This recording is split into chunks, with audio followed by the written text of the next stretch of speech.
Hello everyone, welcome back to the channel. In this video, I'm going to walk you through an easy guide on how to use Atera Patch Management.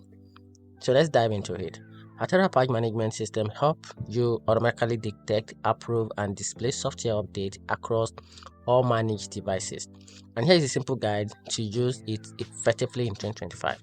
So to get started, so one of your first steps is to go to app.atera.com, then log in into your account using your account credentials.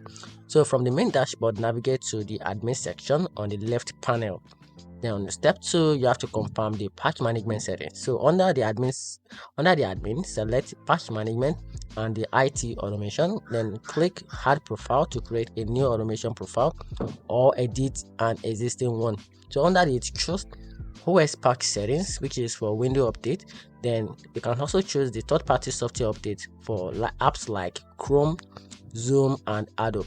Then schedule, which is to set a time, frequency, and your time zone for update. Then on the step 3, you have to assign the profile to device or groups. So to do this, go to the device, then tap, then select device or a group, then click the manage drop down and choose the assign automation profile and select the patch management profile you just created.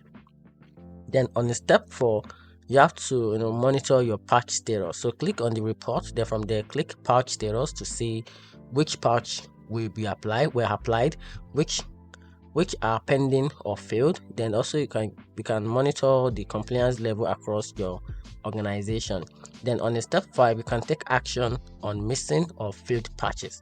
So go to device, from there click and select devices, then from there click on the patch tab, then find here you can manually approve or install any missing patch, and you can also schedule immediately install if needed.